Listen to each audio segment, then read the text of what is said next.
Assalamualaikum warahmatullahi wabarakatuh. Bertemu kembali dengan Bu Desi dalam pelajaran Bahasa Indonesia. Materi hari ini menulis cerita fantasi.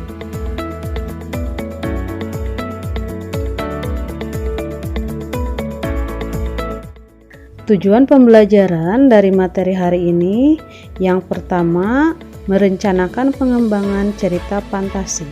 Yang kedua, menulis cerita fantasi dengan memperhatikan kelengkapan struktur teks dan aspek kebahasaan.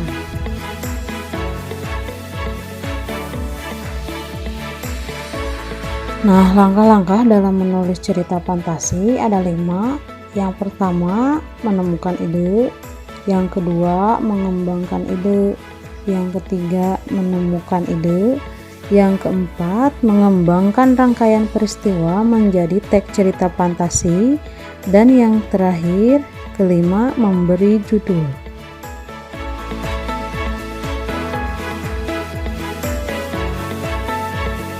Mari kita bahas satu-satu. Yang pertama, menemukan ide. Ide dalam cerita fantasi bersifat terbuka. Kalian bisa menceritakan apapun sesuai imajinasi kalian. Nah, untuk mempermudah, silahkan kalian perhatikan objek atau benda-benda di sekitar kalian, lalu beri sentuhan magic pada benda itu. Misalnya, kalian ingin menceritakan tentang benda ajaib, misalnya pensil ajaib, buku ajaib, dan hal lainnya. Atau tentang petualangan, misalnya petualangan di negeri permen. Atau teman hayalan yang sebenarnya tidak pernah ada. Atau bisa juga menjelajah waktu ke masa lampau atau masa kini.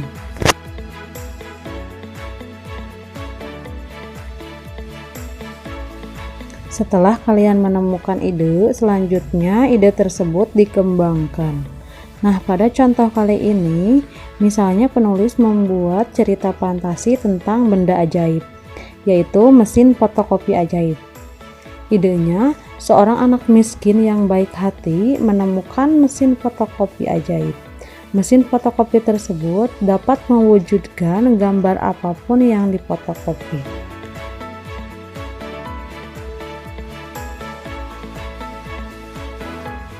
Selanjutnya, dibuat rangkaian peristiwa.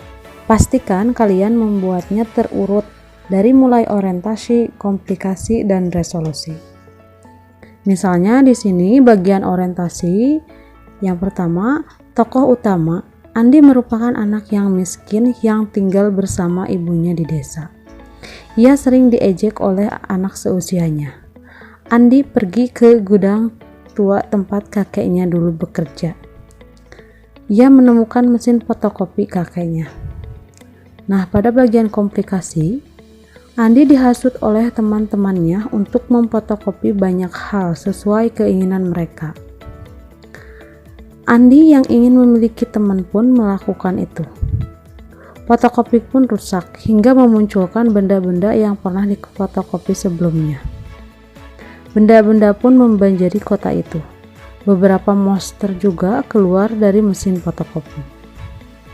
Nah, bagian resolusi, Andi menemukan petunjuk penggunaan mesin fotokopi. Monster dapat dihilangkan dengan cermin perak. Andi mencari cermin dan menemukannya. Ia mengarahkan cermin itu ke monster dan benda lain hingga semuanya lenyap.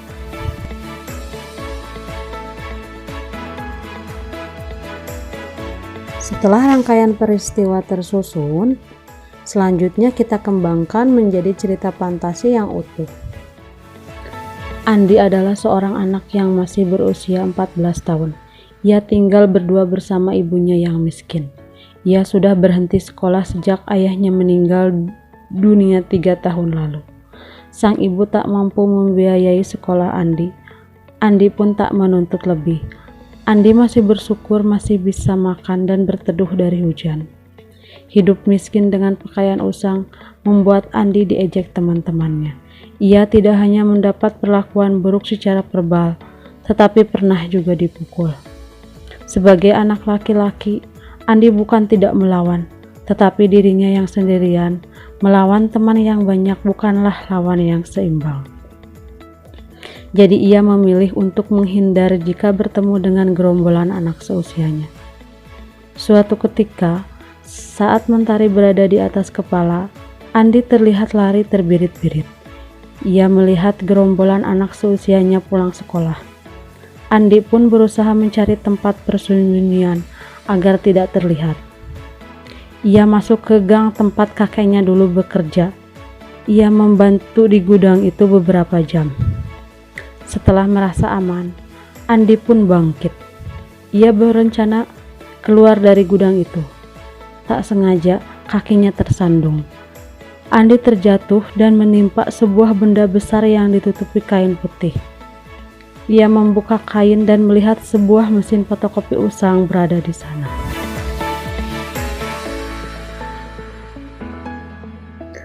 Andi mencoba menekan tombol-tombol yang ada pada mesin fotokopi itu, dan ternyata mesin itu menyala. Ia pun mengambil uang pecahan 5.000 yang diberikan ibu untuk membeli beras di saku celananya. Ia mencoba memfotokopi uang itu untuk memastikan bahwa mesin ini masih berfungsi dengan baik. Betapa kagetnya Andi ketika hasil fotokopi yang keluar sama persis dengan uang asli. Ia mencoba memfotokopi kertas lain dengan gambar sepeda. Mesin fotokopi pun mengeluarkan sepeda asli. Dengan sangat bahagia, ia pun pulang dengan sepeda itu. Keesokan harinya, Andi mengelilingi desa dengan sepedanya. Ia sengaja menemui gerombolan anak-anak seusianya. Ia ingin dianggap sebagai teman oleh anak-anak itu, karena selama ini Andi tidak punya teman. Ia pun menceritakan tentang mesin fotokopi ajaib kepada teman-temannya. "Jangan berbohong anak miskin," kata seorang anak dengan nada tinggi.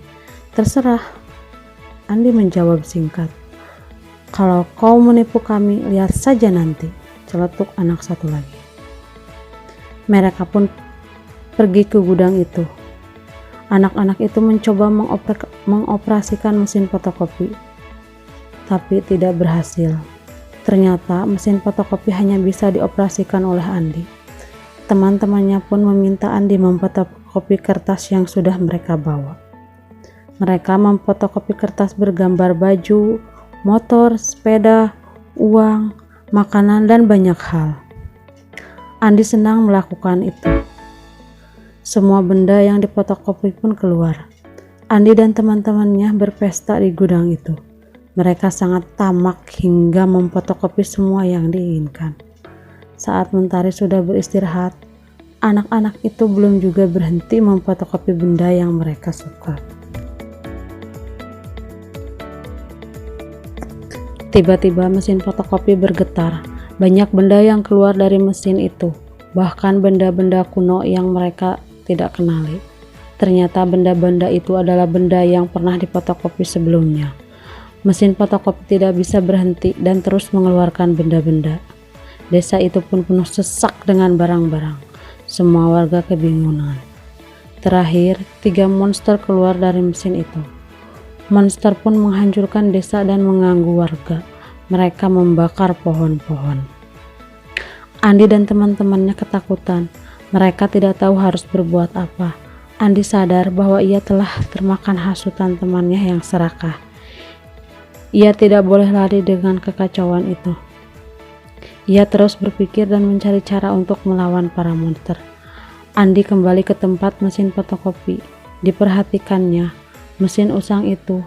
Ia menemukan tulisan petunjuk penggunaan mesin itu. Di bawah petunjuk itu tertulis, keserakahan adalah sifat yang merusak dan menghancurkan. Selain tulisan itu, pada petunjuk tersebut juga dijelaskan bahwa cermin perak berukuran kecil yang dikeluarkan mesin fotokopi dapat menghilangkan para monster. Andi pun bergegas mencari cermin itu. Mencarinya hampir mustahil bagi Andi, karena cermin itu berada di antara tumpukan barang yang sangat banyak.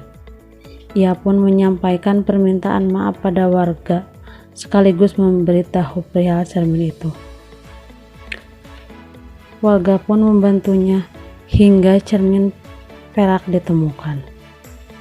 Andi mengarahkan cermin perak ke arah monster.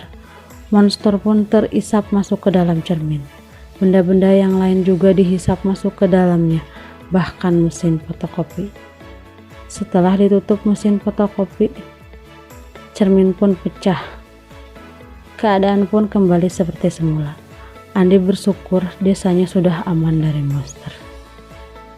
Nah, itulah cerita fantasi dari rangkaian peristiwa yang telah kita susun.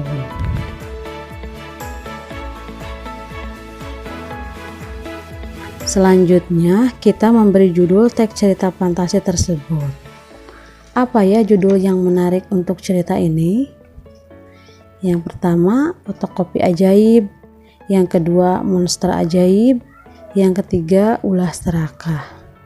Nah, kalian bisa menentukan judul cerita fantasi tersebut.